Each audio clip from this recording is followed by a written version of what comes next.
മുൻ ചീഫ് സെക്രട്ടറിയും മുഖ്യമന്ത്രിയുടെ സ്പെഷ്യൽ പ്രൈവറ്റ് സെക്രട്ടറിയുമായിട്ടുള്ള കെ എം എബ്രഹാമിനെതിരെ ഗുരുതര ആരോപണമാണ് എൻ പ്രശാന്ത് IAS ഉന്നയിച്ചിരിക്കുന്നത്. കോടതി അലക്ഷ്യം വരെയുള്ള കാര്യങ്ങൾ അദ്ദേഹം നടത്തിയെന്നാണ് പ്രശാന്തിൻ്റെ ആരോപണം. ഇതിനെന്തെങ്കിലും കഴമ്പുണ്ടോ? അതായത് ഈ ആദ്യം കെ എം എബ്രഹാമിനെ പറ്റി പറയാം.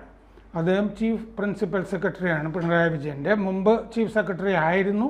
റിട്ടയർ ചെയ്ത ശേഷവും വീട്ടിൽ വെറുതെ ഇരിക്കേണ്ടി വന്നിട്ടില്ല. സാധാരണഗതിയിൽ റിട്ടയർ ചെയ്ത് കഴിഞ്ഞാൽ കവിത എഴുതുക, പുസ്തകം ഇറക്കുക, പ്രകാശനം അങ്ങനെയൊക്കെ ആയിരിക്കും. അതൊന്നും വേണ്ടി വന്നില്ല. അദ്ദേഹം മുമ്പ് ചെയ്തിരുന്ന കിഫ്ബിയുടെ CEO ആ പദവിയും അദ്ദേഹത്തിനുണ്ട്. അദ്ദേഹത്തിന് ചോദിച്ച ശമ്പളവും പിന്നീട് ശമ്പളം കൂട്ടി കൊടുക്കുകയൊക്കെ ചെയ്തിട്ടുണ്ട് പിണറായി വിജയൻ്റെ കാലത്ത്.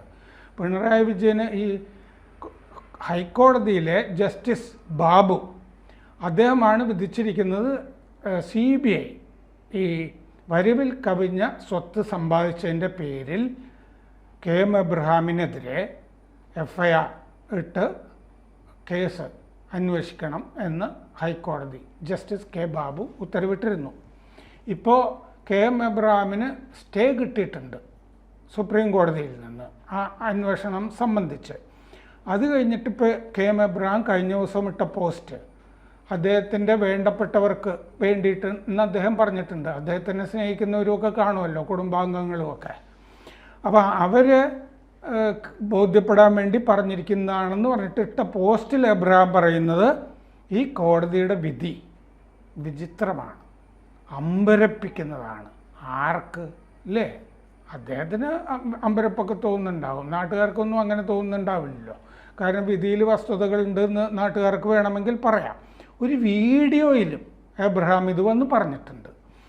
അപ്പോൾ മാധ്യമ വിചാരണ നേരിട്ട ആളാണെന്ന് ഈ വിധി വന്നപ്പോഴേ.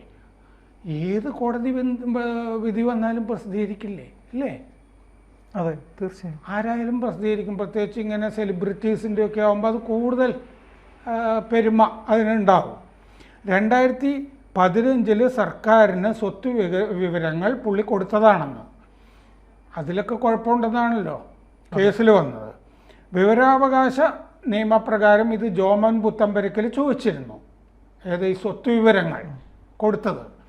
അത് സർക്കാർ കൊടുത്തില്ല. അതെന്തുകൊണ്ടാണ് സർക്കാർ കൊടുക്കാതിരുന്നല്ലേ? രഹസ്യരേഖയൊന്നുമല്ലല്ലോ, ഒന്നുമല്ലല്ലോ, അന്ന് കൊടുത്തിട്ടില്ല. അപ്പോൾ ഇങ്ങനെ സ്വാധീനം കൊണ്ടായിരിക്കണമല്ലോ. അത് കൊടുത്തില്ല. ഇങ്ങനെ പറയുക പോസ്റ്റിൽ അത് കൊടുത്തില്ല. അപ്പോൾ വിജിലൻസ് കോടതിയിൽ പോയി ജോമോൻ പുത്തമ്പരക്കൽ. വിജിലൻസ് കോടതി അത് തള്ളി. 2018 അതിനെതിരെ അപ്പീൽ കൊടുത്തു ജോമോൻ പുത്തമ്പരക്കൽ. പിന്നീട് വന്ന 7 ജഡ്ജിമാർ ആ കേസ് കേൾക്കാതെ വിട്ടു നിന്നു. 2023 പുതിയ ജഡ്ജി വന്നു. ആ ജഡ്ജിയിൽ നിന്ന് ജോമോൻ പുത്തമ്പരക്കലിന് അനുകൂല വിധി കിട്ടി. അപ്പോൾ പ്രാഥമിക അന്വേഷണം പോലും ഇല്ലാതെയാണ് CBIക്ക് കേസ് വിട്ടത് ജഡ്ജി. ഇത്രയുമാണ് എബ്രഹാം പറഞ്ഞിരിക്കുന്നത്. സാധാരണഗതിയിൽ പ്രഥമ ദൃഷ്ട്യ കേസുണ്ടോയെന്ന് നോക്കിയിട്ടാണല്ലോ ഈ ഇത്തരം ഘട്ടങ്ങളിൽ. അതെ. അപ്പോൾ പ്രഥമ ദൃഷ്ട്യ കേസുണ്ടെന്ന് ബോധ്യപ്പെട്ടിട്ട് ജസ്റ്റിസ് ബാബു ഇതിൻ്റെ അകത്ത് അതിൻ്റെ ഡീറ്റെയിൽസൊക്കെ പറഞ്ഞിട്ടുണ്ട്. ശരിക്കും ഞെട്ടിക്കുന്നതാണ്. ശരിക്കും രേഖകളുള്ളൊരു കേസാണത്. ആ രേഖകൾ വെച്ചിട്ടാണ് കോടതി അതിൻ്റെ അനുമാനത്തിലെത്തിയിരിക്കുന്നത്. കോടതി സത്യത്തിൽ എൻ്റെ ഓർമ്മ കഴിഞ്ഞ മാർച്ചിൽ ഇതിൻ്റെ വാദങ്ങളൊക്കെ കഴിഞ്ഞതാണ്. വിധി വരാനായിട്ട് പിന്നെയും ഏതാണ്ട് 1 വർഷം എടുത്തു എന്നാണ് എൻ്റെ ഓർമ്മ. അപ്പോൾ വേണ്ടത്ര സമയം കോടതി എടുത്തിട്ടുണ്ട് ഇതിൻ്റെ അകത്ത്. പിന്നെ ഒരു പുതിയ ജഡ്ജി വന്നു. അദ്ദേഹം വിധി പറയുന്നത് എങ്ങനെയാണ് വിചിത്രവും അമ്പരിപ്പിക്കുന്നതും ആകുന്നത്. അപ്പോൾ പ്രശാന്ത് ചോദിച്ചിട്ടുള്ള 5 കാര്യങ്ങളുണ്ട്. എൻ പ്രശാന്ത് IAS സസ്പെൻഷനിൽ കഴിയുന്ന അദ്ദേഹം ഈ IASൻ്റെ അകത്ത് നടക്കുന്ന വൃത്തികേടുകൾക്കെതിരെ പോരാടിക്കൊണ്ടിരിക്കുകയാണല്ലോ. അപ്പോൾ അദ്ദേഹം ചോദിക്കുന്നു, നീണ്ട 7 വർഷം 7 ജഡ്ജിമാർ ഇത് പരിഗണിക്കാതിരുന്നത് എങ്ങനെ ശരിയാവും അല്ലേ? അതെ, ജഡ്ജിമാർ അത് നോക്കി വിധിച്ചിട്ടല്ലേ പോകേണ്ടിയിരുന്നത്. എന്ത് കാരണത്താലാണ് 7 ജഡ്ജിമാർ വിട്ടുനിന്നത്? 2, പുതിയ ജഡ്ജി വന്നിട്ട് ഈ കേസ് നീട്ടിവെക്കണമായിരുന്നോ? അദ്ദേഹം വേഗം ഇതൊക്കെ പഠിച്ചിട്ട് വിധി പറഞ്ഞത് അത് നല്ല കാര്യമല്ലേ? അല്ലേ കോടതികൾ ചെയ്യുന്നു. പലപ്പോഴും വിധിയിൽ കാലതാമസം എന്ന് പറഞ്ഞിട്ടല്ലേ പറയുന്നതല്ലേ, 20 കൊല്ലം എടുക്കുന്നു, 10 കൊല്ലം എടുക്കുന്നു. അല്ല, ഞാൻ പറഞ്ഞല്ലോ, ഇത് വാദം കഴിഞ്ഞ ശേഷം വിധി പിന്നെയും വരാനായിട്ട് സമയം എടുത്തു എന്നാണ് എൻ്റെ ഓർമ്മ. ഞാനിത് ശ്രദ്ധിച്ചുകൊണ്ടിരിക്കുന്ന ഒരാളാണ്. ഇത് കുഴപ്പം പിടിച്ച കേസാണെന്നുള്ള ബോധ്യം എനിക്ക് ഉള്ളത് കൊണ്ടാണ്. പിന്നെ മൂന്നാമത്തത്, വിധി, ജഡ്ജി എന്നിവയെ മാധ്യമങ്ങൾ വഴിയും ഫേസ്ബുക്ക് പോസ്റ്റ് വഴിയും വിമർശിക്കുന്നത് ശരിയാണോ?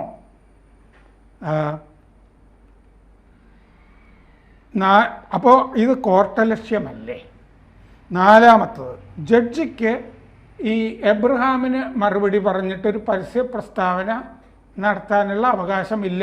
ജഡ്ജിമാർക്ക് അതില്ലല്ലോ. ഇല്ല. അതുകൊണ്ടാണ് ജഡ്ജിമാർ വേറെ വിധി പറയുമ്പോഴൊക്കെ ഇതൊക്കെ പരാമർശിക്കുന്ന ഒരു പുതിയ പ്രവണതയൊക്കെ വന്നത്. അപ്പോൾ ഇത് മര്യാദയാണോ? ജഡ്ജിക്ക് മറുപടി പറയാൻ പറ്റില്ല. അപ്പം ജഡ്ജിക്കെതിരെ ഇങ്ങനെ എബ്രഹാം പ്രസ്താവന നടത്തിയത് മര്യാദയാണോ? അഞ്ചാമത്തത്, ഇത് കോർട്ടലക്ഷ്യമല്ലേ, കോടതി അലക്ഷ്യമല്ലേ? ഇങ്ങനെ ജസ്റ്റിസ് ബാബു കോടതി വിധിച്ചിട്ടുണ്ടെങ്കിൽ അതിനൊരു അപ്പീൽ പോയാൽ പോരെ? അതല്ലേ ന്യായമായി ഈ നാട്ടിൽ ചെയ്യേണ്ടത്. അല്ലാതെ ജഡ്ജിയെ വിമർശിക്കുകയാണോ ഈ IAS ഉദ്യോഗസ്ഥർ ചെയ്യേണ്ടത്? അപ്പീൽ പോയാൽ പോരായിരുന്നോ? സുപ്രീം കോടതിയിൽ കേസ് ഉണ്ടല്ലോ ഇപ്പോൾ. ആ കേസ് നിലനിൽക്കെ ഇങ്ങനെ ചെയ്യണമായിരുന്നോ? പ്രശാന്ത് ചോദിച്ചാൽ കാര്യമില്ലേ? തീർച്ചയായിട്ടും ഉണ്ട്. അപ്പോൾ ഇപ്പോൾ ചീഫ് സെക്രട്ടറി ആയിരുന്ന ജയതിലകനെ വിമർശിച്ചപ്പോൾ സസ്പെൻഡ് ചെയ്തു പ്രശാന്തിനെ. അഴിമതിയുടെ പേരിലും വ്യാജരേഖയുടെ പേരിലും ഒക്കെയാണ് വിമർശിച്ചത്. ജയതിലകനെതിരെ CBI കേസ് ഉണ്ടായിരുന്നല്ലോ, സ്പൈസസ് ബോർഡിൻ്റെ MD ആയിരുന്ന കാലത്ത്. എന്നിട്ട് ജഡ്ജിയെ വിമർശിച്ചിരിക്കുകയാണ് ഇപ്പോൾ. IAS ഉണ്ടായിരുന്ന ഒരാൾ, ഇപ്പോൾ പദവി വഹിക്കുന്ന ആൾ, സുപ്രീം കോടതിയിൽ പരിഗണനയിലുള്ള കേസാണ്. അപ്പോൾ വേണമെങ്കിൽ സബ് ജുഡീസ് എന്നൊക്കെ പറയാവുന്ന വിധത്തിൽ പറഞ്ഞിരിക്കുന്നു. അതിൻ്റെ പേരിൽ എന്തുകൊണ്ട് നടപടിയില്ല? അപ്പോൾ CM മുഖ്യമന്ത്രിയുടെ പ്രിൻസിപ്പൽ സെക്രട്ടറിയാണ് എബ്രഹാം, ക്യാബിനറ്റ് റാങ്ക് ഉണ്ട്. അതുകൊണ്ട് വിജിലൻസ് സംരക്ഷിച്ചതാണ് എന്ന് വിധിയിൽ പറഞ്ഞിട്ടുണ്ട്. അതുകൊണ്ട് സംരക്ഷിച്ചതായിരിക്കാം വിജിലൻസ്. സ്വത്ത് സമ്പാദനം വിജിലൻസ് ശരിക്കും അന്വേഷിച്ചില്ല. വരവിൽ കവിഞ്ഞ സ്വത്ത് പ്രഥമദൃഷ്ട്യാ ഉണ്ട്. വിധിയിൽ പറഞ്ഞിട്ടുള്ള കാര്യം ഞാനീ പറയുന്നത്. കൊല്ലത്ത് ഷോപ്പിംഗ് കോംപ്ലക്സ് സഹോദരന്മാരുടെ കൂടെ എബ്രഹാമിനുണ്ട്, അതിന് തെളിവുണ്ട്. പവർ ഓഫ് അറ്റോർണി സഹോദരന്മാർക്ക് കൊടുത്തിട്ടുണ്ട് പണിയാനുള്ളതും ഒക്കെ. ഒരേ സമയം ബിൽഡിംഗ് പെർമിറ്റ്, ഒക്യുപ്പൻസി സർട്ടിഫിക്കറ്റ് ആ ഷോപ്പിംഗ് കോംപ്ലക്സുമായി ബന്ധപ്പെട്ടത്, അതിൽ എബ്രഹാമിൻ്റെ പേരുണ്ട്. പിന്നെ ചീഫ് സെക്രട്ടറി ആ കാലത്ത് 2015 കാലത്തോ മറ്റോ ചീഫ് സെക്രട്ടറിയോട് എബ്രഹാം ഈ സ്വത്ത് വിവരം കൊടുക്കണമല്ലോ, അത് പലപ്പോഴും എബ്രഹാം കൊടുത്തിട്ടില്ല. അപ്പോൾ അമേരിക്കയിൽ എന്തോ പരിശീലനത്തിന് പോയിരുന്നു. ആ സമയത്ത് ഇമെയിൽ ഇല്ലാതിരുന്നുകൊണ്ടാണ് ഞാൻ കൊടുക്കാതിരുന്നത് എബ്രഹാം വിജിലൻസുകാരോട് പറഞ്ഞിരുന്നു. ആ സമയത്ത് ഹോട്ട്മെയിൽ വന്നിട്ടുണ്ട്, അതിന് മുമ്പേ ഹോട്ട്മെയിലും ഒക്കെ ഉണ്ട്. ഇങ്ങനെ ഒരുപാട് മണ്ടത്തരം പറഞ്ഞിരുന്നൊക്കെ കോടതിയുടെ മുമ്പിൽ വന്നു. പിന്നെ എബ്രഹാം പറഞ്ഞിരുന്നു മകളുടെ കല്യാണം നടത്തിയതേ ബന്ധുക്കളിൽ നിന്ന് പിരിവെടുത്തിട്ടാണെന്നൊക്കെ പറഞ്ഞിരുന്നു. ഈ വിജിലൻസിന് മൊഴി കൊടുത്തിരുന്നു. ഇതൊക്കെ എങ്ങനെ ഒറ്റ നോട്ടത്തിൽ വിശ്വസിക്കാൻ പറ്റുന്നു? ഇവർ ഈ ഭാര്യ ഷെർലി, ഇവർ നന്തൻകോട് ഫെഡറൽ ബാങ്ക് ബ്രാഞ്ച് വഴി നടത്തിയ ട്രാൻസാക്ഷൻസ് ഇല്ലേ, പണമിടപാടുകൾ, അതൊക്കെ കോടികളുടേതാണ്. അവിടെ 100 പവൻ സ്വർണ്ണോ മറ്റോ ലോക്കറിലുണ്ട് അവർക്ക്. ഇതിൻ്റെയൊക്കെ രേഖകൾ കോടതിയുടെ മുമ്പിൽ വന്നു. പിന്നെ കോടതി എങ്ങനെയാണ് സ്വത്ത് വരവിൽ കവിഞ്ഞതാണെന്ന് തീരുമാനിക്കാതിരിക്കുന്നത്? എബ്രഹാം പറയുന്നതിൽ എന്ത് കാര്യമാണ് ഭാര്യയ്ക്ക് സ്വത്തില്ല എന്ന് പറയുന്നത്? അപ്പോൾ 2003 ജനുവരി 1 മുതൽ 2025 ഡിസംബർ 31 വരെയുള്ള കാലത്തെ സ്വത്ത് അന്വേഷിക്കാനാണ് ഹൈക്കോടതിയുടെ ഉത്തരവ്. വിജിലൻസ് 2003 മുതൽ 2015 വരെയുള്ളത് നോക്കാൻ പോയുള്ളൂ. അപ്പോൾ തൈക്കാട് മില്ലേനിയത്തിലെ തൈക്കാട് ഒരു അപ്പാർട്ട്മെൻ്റ് ഉണ്ട്, ഫ്ലാറ്റ് ഉണ്ട് എബ്രഹാമിന്. അതിന് 1 കോടി രൂപ വരും. ചിലപ്പോൾ കൂടുതലും വരുമായിരിക്കും. മുംബൈയിൽ കോഹിന്നൂർ സിറ്റി അപ്പാർട്ട്മെൻറ്റ് ഉണ്ട്, 3 കോടി വരും അതിന്. പിന്നെയാണ് ഈ കടപ്പാക്കടയിലെ ഷോപ്പിംഗ് കോംപ്ലക്സ്, മിനിമം 8 കോടി വരും അതിന്. അപ്പോൾ ഈ സ്വത്തൊക്കെ ഇവിടെ നിന്നുണ്ടായി.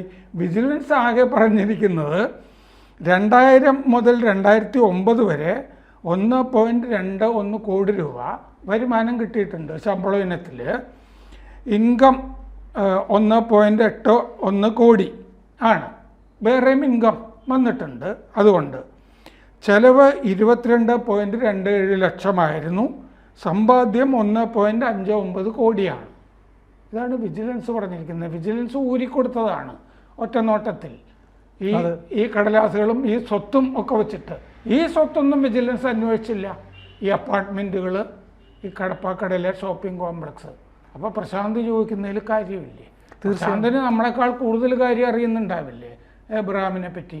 പിന്നെ എല്ലാവരും പറയുന്നത് പോലെ, ഈ ചീഞ്ഞ രാഷ്ട്രീയക്കാരൊക്കെ പറയുന്നത് പോലെ രാഷ്ട്രീയക്കാരുടെ തോളത്ത് കൈയിട്ട് നടന്നിട്ടായിരിക്കും മാധ്യമങ്ങളെയാണ് എബ്രഹാം ഇപ്പോൾ കുറ്റം പറയുന്നത്. മാധ്യമ വിചാരണ നേരിടുകയാണെന്ന്.